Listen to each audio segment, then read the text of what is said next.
Pamberi neZANU-PF. Pamberi neZANU-PF. Pambili okubambana. Pambili okubambana. Mberi negwaro romusangano. Pamberi negwaro romusangano. Pasine mhandu.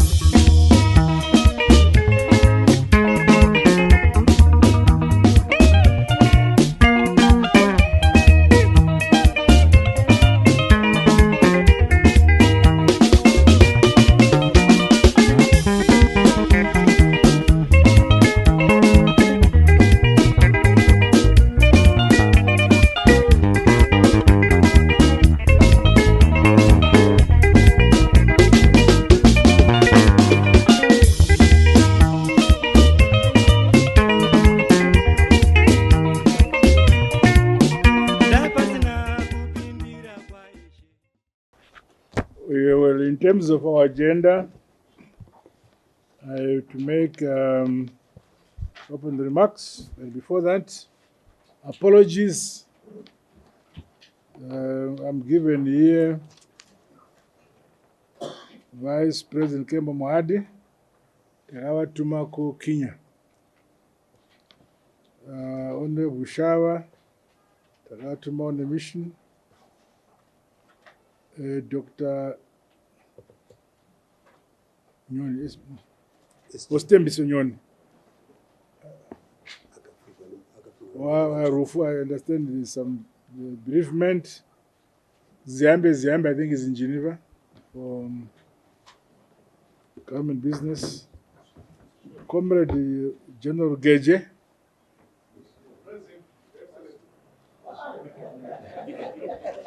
Oh, good. Wangonza upo. Oh, Azuya, okay.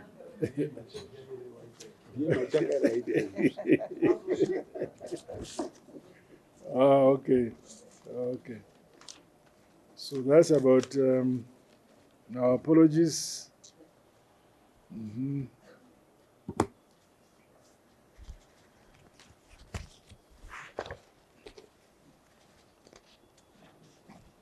Pamberi neZANU-PF.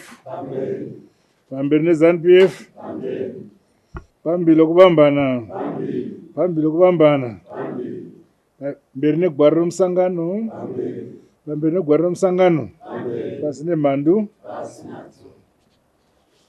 Comrades, I welcome you to this 374th ordinary session of the Politburo, convening against a backdrop of the party's success in the recently held by-elections and the very successful commemorations of the Robert Mugabe National Youth Day, which we held in Masvingo.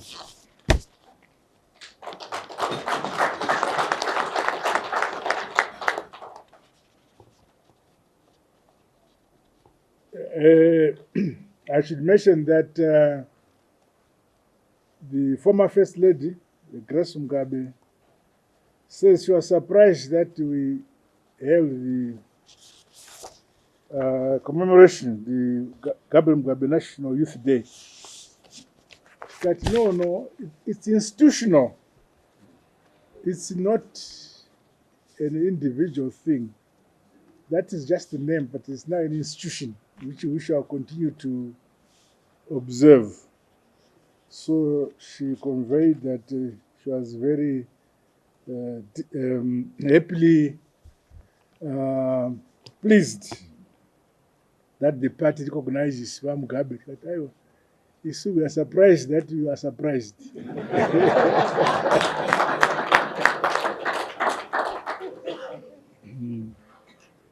Sadly, we also convene today when our party and the nation continue to lose decorated gallant sons and daughters, heroes and heroines across our provinces and districts, who played their part for our freedom and independence.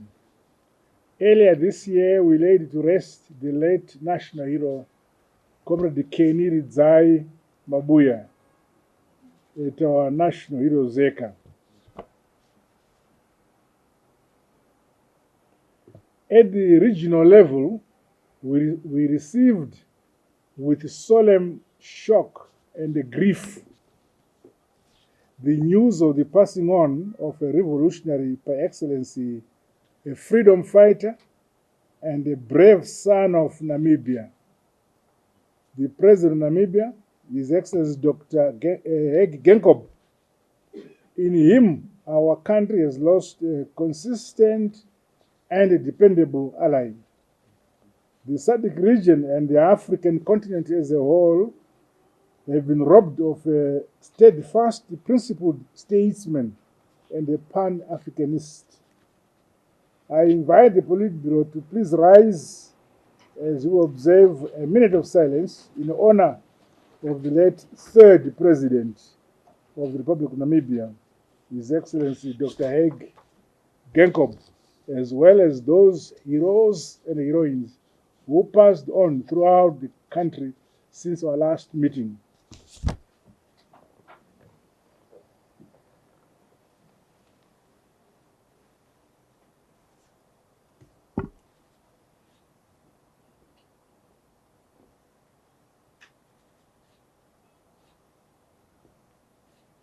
Thank you.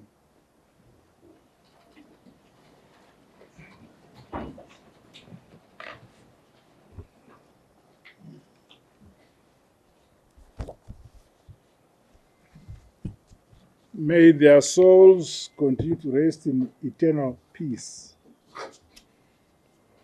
I want to commend the Politburo, our part membership, and the election mobilization teams for the victories we recorded in the by-elections held earlier this year. The huge victory margins attained by our party, ZANU-PF, are reflective of our effective mobilization strategies and the continued strength of our colossal revolutionary mass party. Congratulations, Makoro Koto and Toku.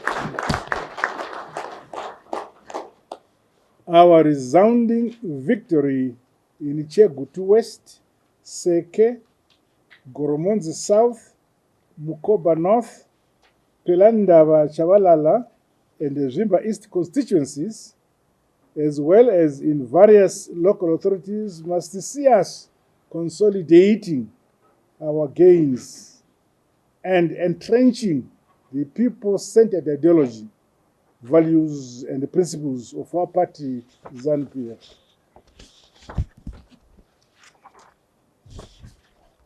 Right from our grassroots structures, let us remain with the people and spread the wings of our revolutionary movement by proactively addressing their development concerns and needs. During and after election seasons, we must continue to deliver on the needs of our people and accelerate our economic development agenda. No matter the hurdles we may face, our people deserve a higher quality of life. This is what holistic independence, freedom, and sovereignty should translate to. Tiri musangano wevan. Hence, our enduring revolutionary mantra of development that leaves no one and no place behind. This is the revolutionary compass that should always guide all government and the party projects and programs. In this spirit, this year's independence celebrations will be held in Murambinda, Manicaland province.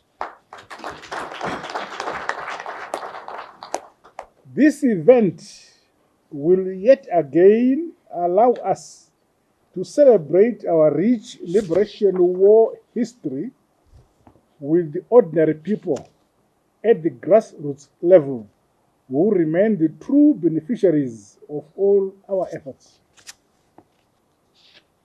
Indeed, our citizens in both rural and urban areas, growth points, and urbanized settlements must be organized, mobilized, and facilitated to participate in our party's programs and projects. We must, as a party and a country, never be distracted or be preoccupied by the side shows of neo-imperialistic political puppets.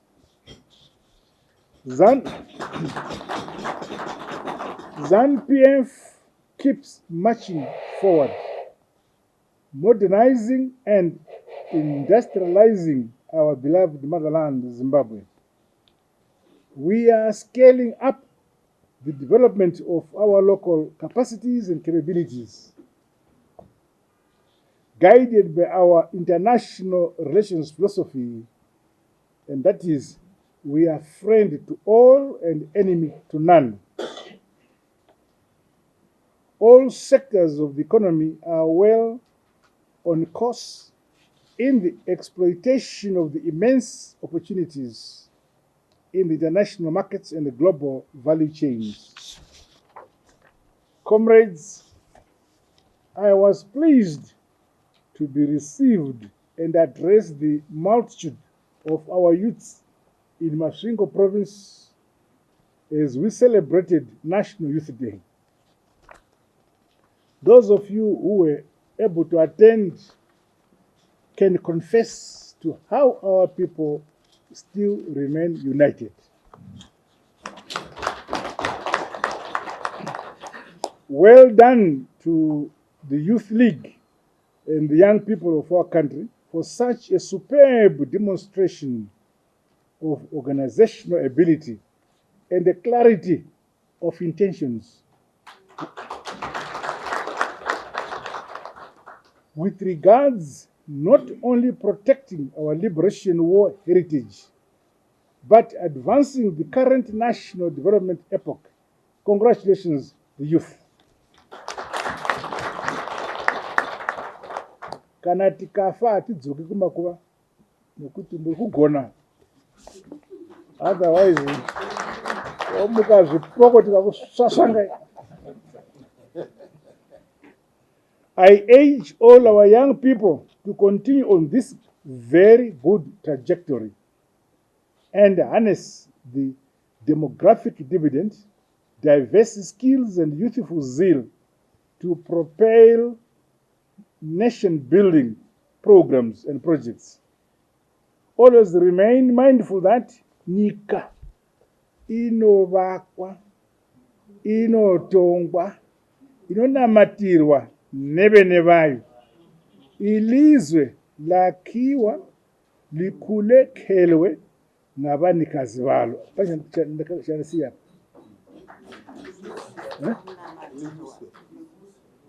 Libuswe. Yey, wafana. Okay. Libuswe navanikazi valo. I also remind the youth of our party to be alive to the founding provisions of the party constitution, values of hard, honest work, discipline, patriotism, and loyalty, respect for the party leadership by the youth, as well as sound guidance and the wise counsel on the party of party seniors is key to a stronger party. What I'm saying is that whilst I persuade the youth to respect the elders, I am also saying the elders must properly guide the youth.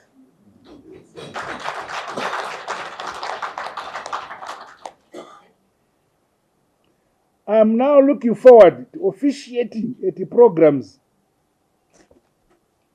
of Machinomona Women's League. Veterans of the Liberation Struggle, RP. Ayo. Mahia. Wabona zvakaita vangugona. Okay. And the affiliates work in conjunction with the commissariat. Yesterday, I was therefore pleased to meet the leadership of our ex-detainees and the ex-restrictees association. I met them yesterday in State House. We must continue to give due respect to these brave pioneers of our liberation struggle. This meeting will address additional aspects in relation to this matter. And the restrictees and detainees who came to see me yesterday, no one was under 80. Saka mese muri muno I'm qualified. Those who came to see me yesterday, 80 and above. But most of them that got a major restriction was, in fact, it was as well.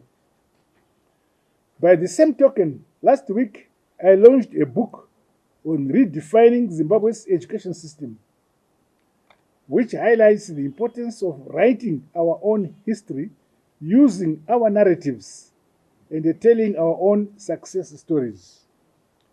The successful program with chiefs in Matabeleland South and North with regards to the post-independence disturbances is reflective of our party's commitment to be the guarantor of unity in our nation under one national flag from Zambezi to Limpopo and the Plum Tree to Mtare. There are elements who may want to derail this, but we as ZANU-PF will remain focused in fostering unity across the board.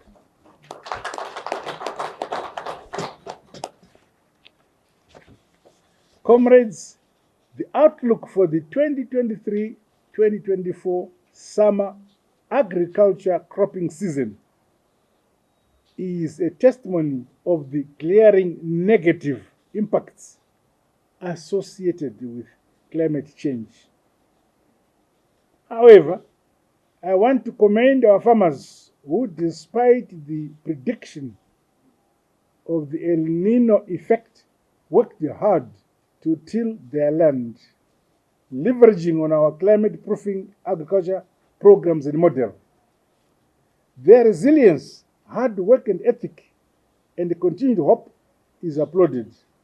But we are now fully aware that we are going to have a bad harvest, rather a poor harvest. We must carry on with this singleness of purpose into the forthcoming winter cropping season. It is my view that we should address especially our Minister of Agriculture and its arms,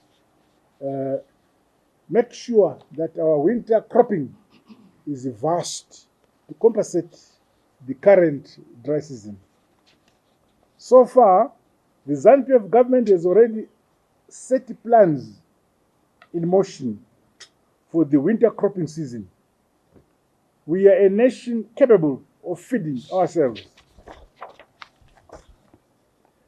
As a caring and a listening party and the ZANU-PF government, we have put in place measures to ensure that no one dies of hunger. Our party's grassroots structures, right at the cell and the village level, are encouraged in their meetings to treat this matter as a high priority and to help identify vulnerable households. We do not want to hear that families have died of hunger. Government has capacity and capability to make sure all communities and families survive. Earlier today, I handed over vehicles to our revered traditional chiefs, 100 vehicles.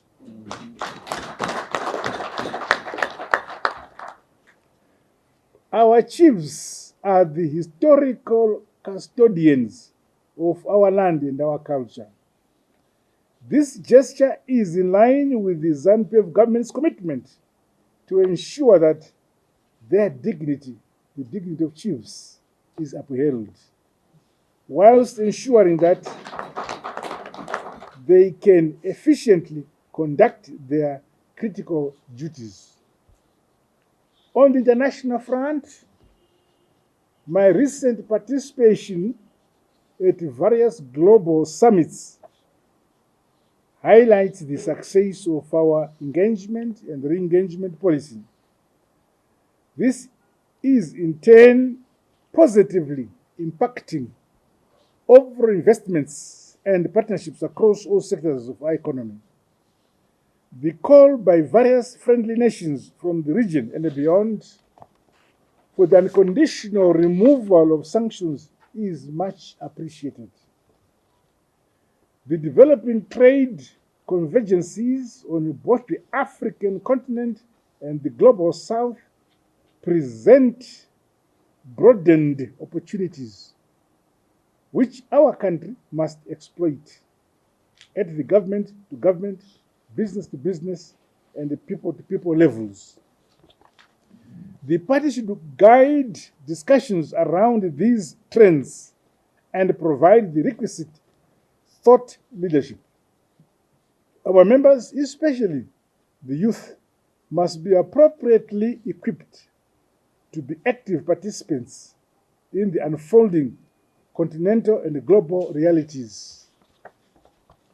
Already underway is the UNECA conference for Ministers of Finance and Economic Development, as well as the International Renewable Energy Conference at our resort city of Victoria Falls.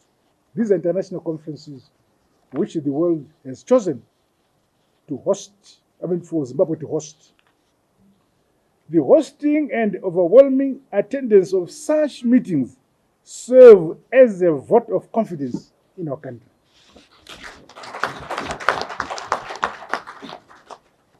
In August this year, Zimbabwe will assume the chairmanship and the host SADC summit.